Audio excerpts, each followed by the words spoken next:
Assalamualaikum warahmatullahi wabarakatuh. Mulai bersama saya di YouTube Gyo. Oke guys, kali ini aku akan membacakan part keempatnya tentang desa sesat itu ya guys. Nah, sebelum kalian mendengarkan ceritaku ini, jangan lupa subscribe, like, komen, dan share. Oke, kita mulai ceritanya. Setelah melalui beberapa jam, akhirnya mereka sampai di kampung Andi sebelum tiba di kampung Jati.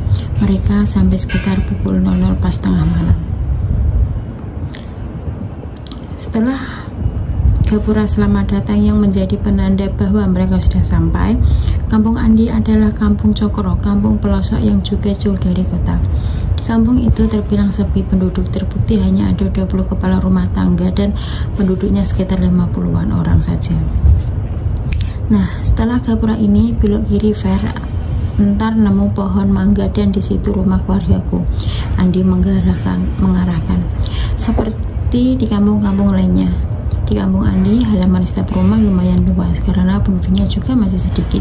Biasanya mereka gunakan untuk menanam pohon keras atau kadang saat musim hujan mereka tanami jagung atau sayur-sayuran yang bisa membantu kebutuhan sehari-hari, bahan dapur mereka.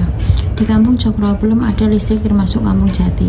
Mereka masih mengandalkan penerangan obor atau lentera yang bahkan bakarannya berasal dari minyak tanah. Mereka membelinya di kampung lain karena di sana juga belum ada semacam toko atau warung untuk kebutuhan sehari-hari. Untuk mandi dan sebagainya, mereka pergi ke danau dekat kampung mereka. Yang di daerah itu tidak ada mata air seperti sungai ataupun sumur karena di sana daerah perbukitan dan banyak batu kapur yang tidak memungkinkan untuk membuat sumur. Ketika musim kemarau, biasanya penduduk kampung Cokro pergi ke danau yang dikenal tidak pernah kering dan dimanfaatkan orang sana untuk mandi, mencuci, dan sebagainya. Untuk pekerjaan sehari-hari, mereka pergi ke tegalan, sawah kering atau tanah kering yang biasa tanam pertanian. Di sana tidak ada sawah yang dialiri air yang berasal dari sungai. Mereka panen juga setahun sekali ketika musim hujan, dan ketika musim kemarau mereka menanam tanaman singkong dan sebagainya. Penduduk kampung Cokro juga berprofesi sebagai peternak ayam, sapi, dan kambing. Setelah berserta ternak itu dibawa ke pasar luar kampung untuk menjualnya. Begitulah sedikit gambaran yang ada di kampung Cokro, kampung tempat tinggal Andi. Bisa dibilang kampung itu juga kampung yang taat agama terbanding terbalik dengan kampung Jati. Nah, itu dia rumahku, mobilnya parkir depan rumahku saja, kata Andi. Kemudian mereka berlima turun dari mobil seraya menghidupkan senter yang dibawa mereka di dalam ransel. Di sini belum ada listrik, Yandi. Kok nggak ada satupun yang ngidupin lampu? Malahan obor di teras rumah, tanya Anis penasaran. Yaps, bener nis, di sini belum terrealisasi listrik karena lumayan jauh kampungnya.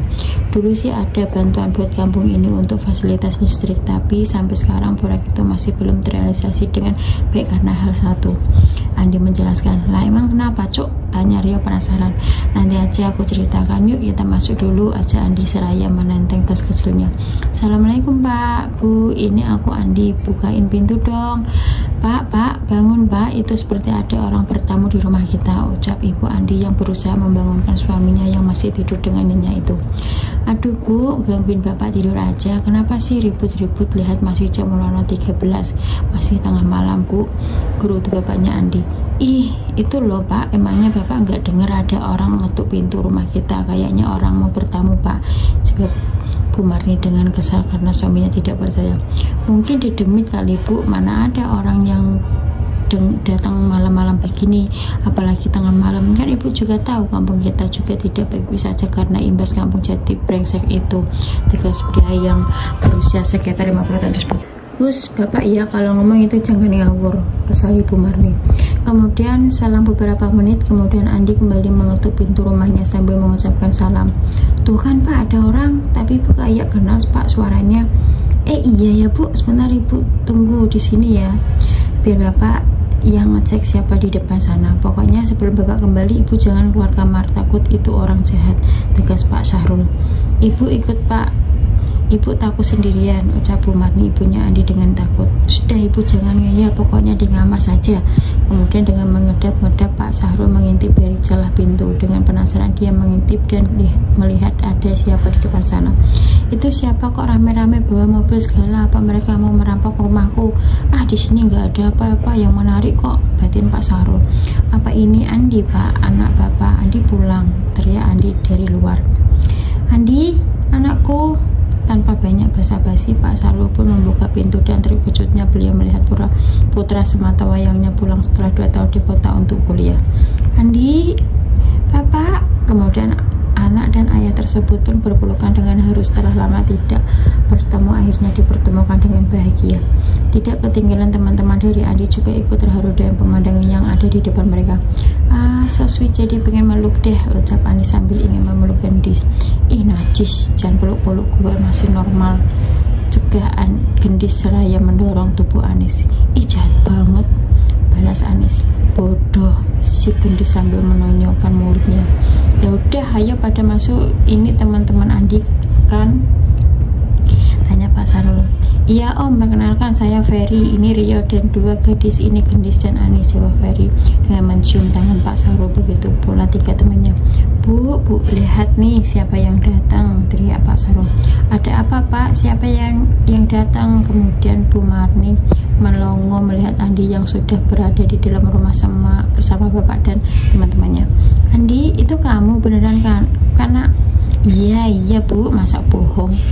Ya Allah nak, itu ibu kangen banget sama kamu. Udah lama kamu nggak pulang, ngabarin aja. Nggak bisa karena di sini nggak ada HP. Sambil meluk Andi, Bu Marni tidak bisa menahan air mata yang tidak terasa jatuh di pipinya. Iya Bu, maafin Andi ya Bu, bikin ibu kangen. Andi juga kangen banget sama ibu. Ya sudah, ini sudah malam, sebaiknya kalian istirahat terlebih dahulu. Besok bisa lanjut bicaranya. Untuk Gendis dan Anis, kalian bisa istirahat di kamar Andi. Nanti biar ibunya Andi yang beresin. Untuk yang laki-laki nggak keberatan kan kalau tidur di ruang tamu? Tanya Pak Sahrul. Nggak apa-apa Pak, terima kasih sudah menerima kami dengan baik, itu aja kami sudah bersyukur, balas Wali dengan hormat. Idi, tidur di lantai, ntar yang ada pingsan gue, yang sakit semua. Aduh, tahan Rio. Aduh, tahan, batin Rio. Maklum, Rio adalah anak orang yang lumayan berbeda jauh dengan Andi yang orang tuanya hanya seorang petani yang hidup sederhana. Beruntung Andi mendapatkan beasiswa untuk kuliah karena Andi termasuk orang yang pintar. Kemudian tanpa berlama-lama mereka istirahat sampai menjelang subuh.